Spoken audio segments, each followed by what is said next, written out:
Focus today. I'm your host, Perry Atkinson. Always fun to have around and delighted and honored to have with us Raynard Jackson. He's president and CEO of Raynard Jackson and Associates. He does have a website, raynardjackson.com. He's one of the great activists out there, and he's out fighting in so many fronts, but he's also been really quite the advocate for black entrepreneurship.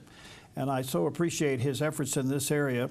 And again, you can go to raynardjackson.com is his website.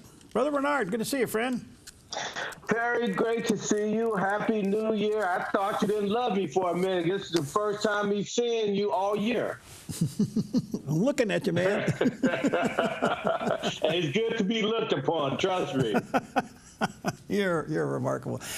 All right, so much to talk to you about, so little time. All right, so President Trump is in office. How do you think down the road, Raynard, this is going to impact black entrepreneurship? Well, Perry, you and I have been out in the vineyards for these many years, and I had dinner with Solomon this morning. He told me in Ecclesiastes 11:1, cast your bread upon the waters, for it shall return after many days. You and I, Perry, together on your show, have been planting these seeds for years and years and years.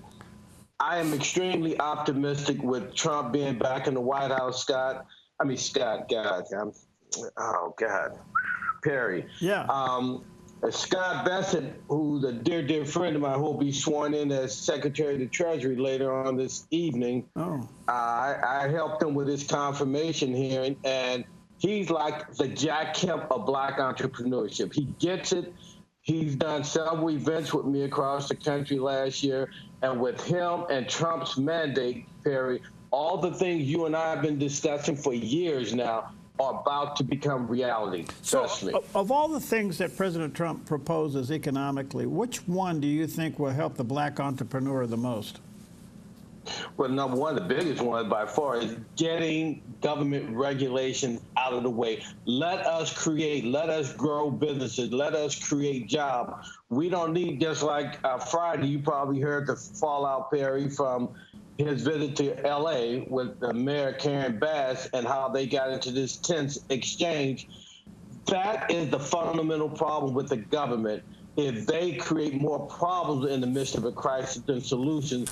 And Trump has sent out word throughout his administration that he wants black entrepreneurs. He wants to create success stories for him to be able to brag about and saying, these guys were already successful. Now through my administration, we've helped them get to another level of success. That's what we're working on. And we'll have some success stories, Perry, by the end of the first quarter, I'm very sure. This is the second time President Trump has increased the black vote to be Republican. What's going on? Well, number one, believe it or not, Perry, Trump is one of the few Republicans that believes in going into all of America, laying out his argument as to why you should support me. He went from 8% of the black vote in 16 to 12% in 20 to 16% in 24. That's a steady increase. And what connected with the black community, Barry, is number one, he showed up. I mean, he actually engaged and created a dialogue, number one. Number two, he's a businessman. He's from us, for us, by us. He understands our issues. And this whole issue, for example, Perry, of illegal immigration, that's a major issue in the black community. Don't believe what you hear from the media-appointed leaders in the black community. The NAACP, the Urban League, the Al Sharpton, they are so disconnected from the rank and file in the black community. They represent white, elite, liberal media. They do not represent the rank and file in the black community. Trump went directly to us, spoke to us, and it resonated to the point where he doubled the amount of votes in the black community from 2016 to 2024. And that's a heck of a growth spurt in any industry that you're involved in. Yeah. So do you think then, Raynard, the death of DEI, and quite frankly, racism in general, that the black community now is beginning to see through that as being used in the past?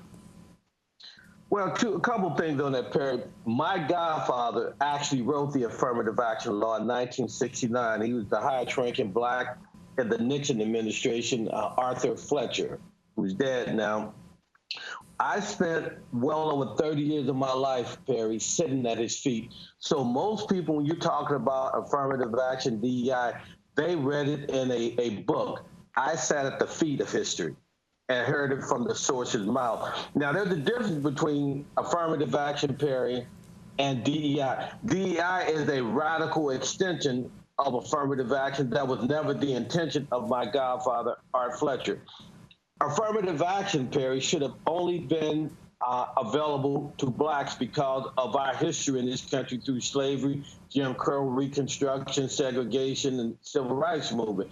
It should have never been expanded to white female women who are the biggest beneficiaries, homosexuals, transsexuals, a Nigerian who's not an American citizen should never have been eligible. But as usual, Perry, radical, liberal, elite Democrats always go too far. And affirmative action was never meant for all these other subgroups. It was only meant for blacks, only then for a limited amount of time. My concern, Perry, and I'm going to the White House to have this discussion with the communication shop, even within the black community, Perry, President Trump is right on the issue, but what I've been asking the White House, do you want to win or you want to be right? You're right on the issue, but their communication and how they're handling this issue from a communication perspective, Perry, it leaves a lot to be desired. And we can end up winning the fight and lose the battle. Okay, so if we don't get our communications together. So where are they dropping the ball? Well, Perry, for example, I guarantee you any conservative you talk to has no idea what the history of affirmative action is and the distinction between affirmative action and DEI. DEI is a new phenomenon of the past 5 to 10 years. Affirmative action has been around since '69 under Nixon, even though LBJ signed an executive order in '65. And so that's what. So why was affirmative action necessary in 1969, Perry? Because you had blacks with college degrees, PhDs, MBAs. They all had to get a job in the post office because no one else would hire them in corporate America or in government agencies. And so before you talk about getting rid of a policy or a program, Perry, Solomon told me in Proverbs 4:7, wisdom is the principal thing, therefore get wisdom. And with all thy getting, get understanding. Do conservatives know why affirmative action was created and what necessitated that creation? That's where we're falling down on the communication side, Perry. Most of these members of Congress, and I would venture to say even President Trump, does not know the history I'm laying out right now. All right, so affirmative action was hijacked by DEI, and now they're both being wiped out. Is that a bad thing?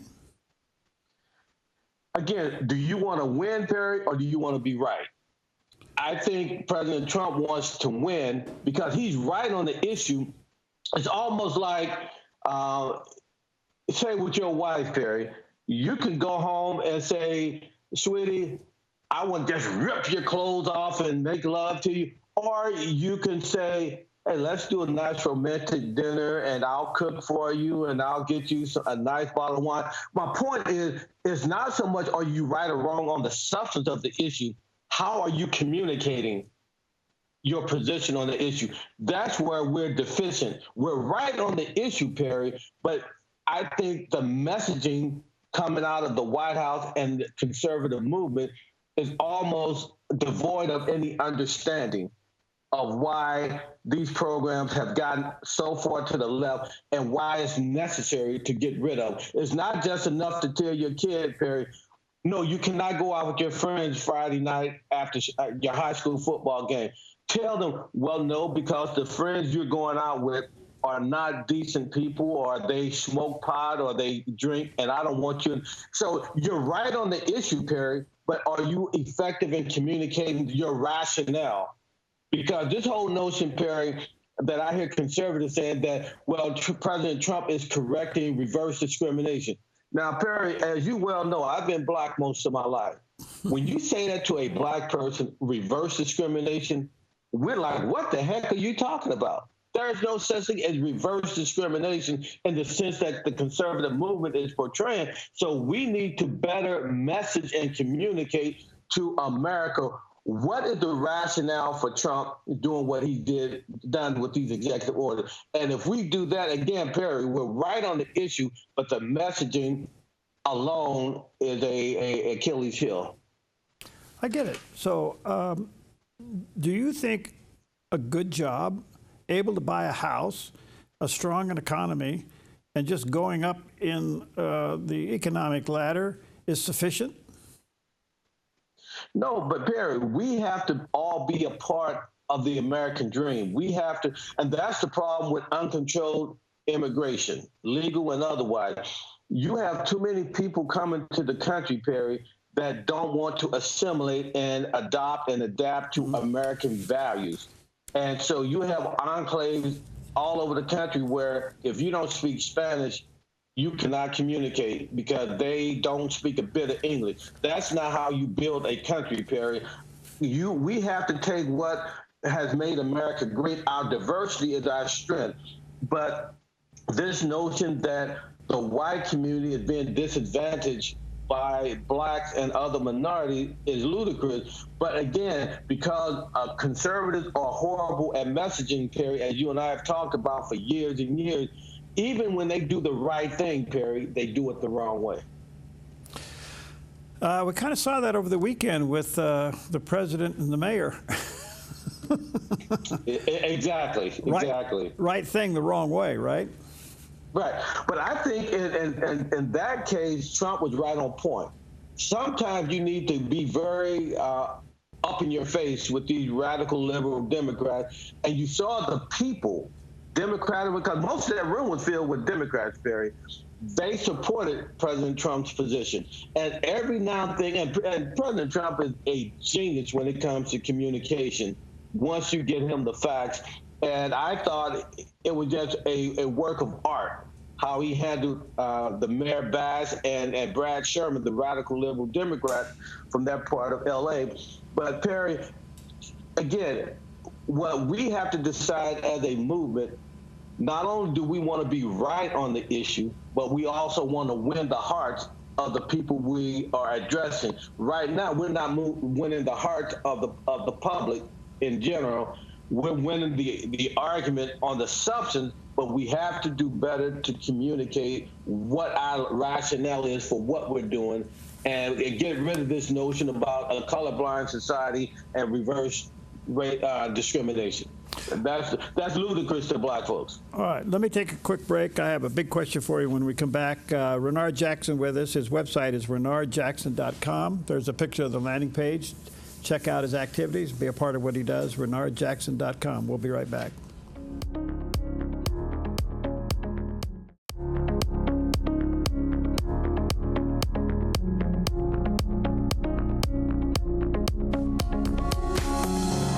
Okay, welcome back. Always a great time to have Raynard Jackson with us, President and CEO of Raynard Jackson and Associates. That's also his website, raynardjackson.com.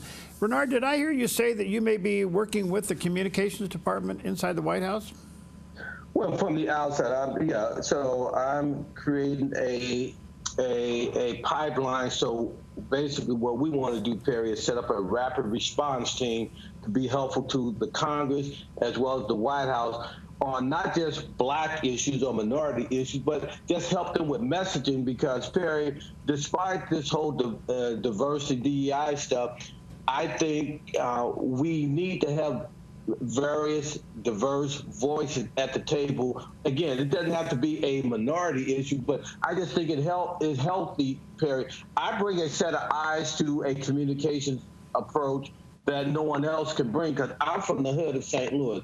I'm not supposed to be in the position I'm in, Perry. I didn't grow up in a wealthy family. I grew up in the hood. And for me to go from zero to where I have been today, Perry, and working for a President George H.W. Bush is why I'm in D.C. now when he was in the White House. And so I just think diversity of thought and experiences can only help you not only on messaging, but when you're putting together legislative policy as well. So that's the strength of diversity, to be distinguished between, Perry, okay, saying, well, we need a black at the table, we need a woman, we need a homosexual, we need different voices just because we value their input and value their opinion. That's the beauty of diversity. You used a term earlier, and I want to drill down on it, media-appointed black leaders. That was a brilliant term. I think I get it, but go ahead and explain it. Well, when you look at the supposed leaders in the black community, the Al Sharpton, the NAACP, the Urban League, they have no connection to the rank and file in the black community. They are a bunch of, they are the talented tenth of the elite within the black community, and they are blessed and chosen by elite white liberals.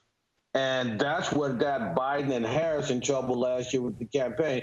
They paraded all these black elites, from Beyonce as an entertainer to Al Sharpton, who has no connection to the black community. And they are so out of tune and out of touch with the thinking in the black community, whereas Trump went straight to the people without a filter. And guess what? His message resonated with enough of the black community to get him over the hump. Interesting.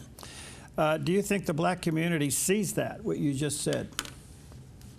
Yes, they see it, but again, it's not enough, Perry, for you to invite me to your house for dinner. After we finish dinner and we go back home, are you going to keep the chain of communication open? Or are you going to further engage with me, whether I invite you to my house to dinner or we meet at a restaurant? So, yeah, Trump did a magnificent job during the campaign, but what are you going to do to build upon the foundation that he laid? That's my biggest fear, that there is not a mechanism in place to build upon what Trump has already done. Where do you think, you and I have talked about this a lot, but you know, every day something happens, but where do you think the black church is today in America? Whew, Perry, you know, that's something dear to my heart as an Oral Roberts graduate, but I think the church has fallen down and let the American people down, of all denominations, faith, background. You saw the embarrassing performance by this preacher last week in front of President Trump, where she went into this tirade about homosexuals and transsexuals, totally inappropriate, in front of the President of the United States in a church. Now, if you were at a town hall meeting or a panel discussion, okay, that's legitimate, but you're in the house of the Lord. You're pushing a doctrine that's antithetical to what the Bible stands for. So the Trump, in times of turmoil and upheaval, Perry, you know this as well as I know, people tend to run to the church for direction and guidance. The church today, Perry, has spent so much time trying to be popular that they've lost their vision, and they no longer have the gravitas that people want to run to them when they have questions. And that's a sad commentary. Well said. Do you think the black community is moving right? Well, Perry, the reason why I'm smiling, you sound like my good buddy, Rush Limbaugh. We would have this conversation all the time when I was doing his TV show, and he would always say to me, Jackson, there's a growing trend of conservatism in the black community. I said, Rush, you full of crap. Blacks have always been conservative, Perry. But the problem is no one reaches out and makes us feel like the conservative movement wants them a part of the team. They vote their values when they feel like their values are respected and wanted and needed. And again, that's the Achilles heel, Perry. Trump has done a great job, but who's going to take the mantle from Trump and take it to the next level? And Trump is 78 years old. He cannot run again. And, you know, he's got limited days ahead of himself. So who is going to take the mantle from Trump? Is it J.D. Vance? Is Steve Bannon doing a great job? But That's my concern, Perry. Where is the mechanism to bring blacks from all across the country? We see them in Chicago. We see them in St. Louis. We see them in New York protesting liberal Democratic policies on illegal immigration and crime. But how do we bring them into the fold, Perry? No, I get it. That's what we got to do. I get it. I think when I've heard you say through the years, you're tired of being used as a pawn. You want to be a place at the table. You want to be a decision maker. I get it, and I think you are certainly more than deserving of that. And I understand that you want a legacy to all of this. That is remarkable, and that's why you're in the fight. You're doing what you're doing. I do have a big question for you. How in the world do you explain what's going on in Chicago with that mayor? This is what liberalism does to, regardless of color. Now, this is the black guy, Brandon Johnson, the mayor of, and now remember, Perry, he comes on the aftermath of Lori Lightfoot, which we thought she was the basement. We thought you couldn't get any worse than her. We long for the day that Lori Lightfoot, right? She's considered a conservative compared to him. And this is, but remember, Perry, when you look at the issues that Brandon Johnson is focusing on, these are white, extreme, liberal, elite agendas. This has nothing to do with the black community. These are what his white elite handlers, not only in Illinois, but in Hollywood, these are the agendas that they have told him he needs to promote, and he's a willing lapdog, and that's where you see this division within the grassroots in the black community. And Chicago and Illinois, California, Perry, the next two election cycles, you're going to see them become more red and more red. What did you think? Even within the black community. No, I agree with you. I think that there's a move globally to right of center because common sense is now found an opening. Right, exactly. Just kind of off the cuff a little bit, what did you think of President Biden's last-minute pardons? Oh, wow. No, I wasn't surprised, Perry. Listen, again, I grew up from the hood of St. Louis, and any father who was in Biden's position and had a chance to exonerate his son through the stroke of an ink pen, when Biden said he would not pardon his son, Hunter Biden, everyone knew he was lying, Perry.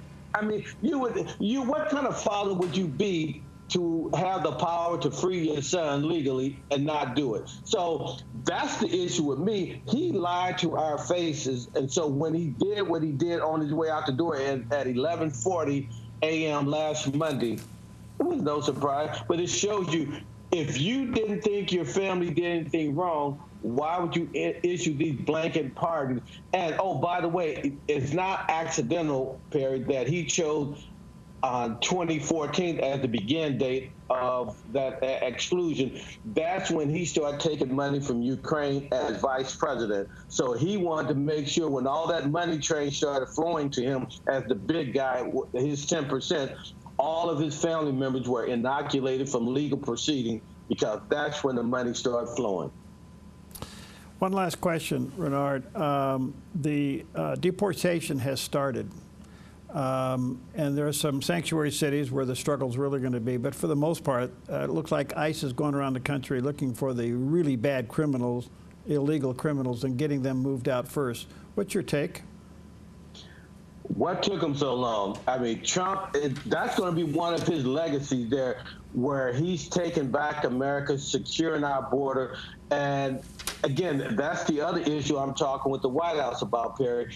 Their messaging on it. Because, Perry, we know and we knew what the liberal media would do with the sob stories and the deportations and all that stuff. Where is our media strategy? Where is our media plan to push back on this and to have conservatives of all hues in that local community and national level to push back on this media narrative?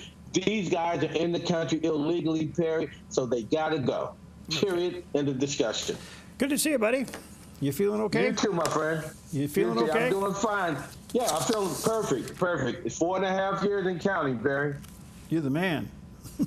No, Jesus is the man. I'm just the son of a man. Oh, well. You son of a gun. Got you, Barry. Got you. Hey, when are we going to do our show? Nobody will listen, but we'll have a good time. I know. I mean, you got the perfect face for radio, Barry. Trust me. Thanks, Raynard. God bless you, friend. Stay in the fight. Good seeing you, my man. Okay.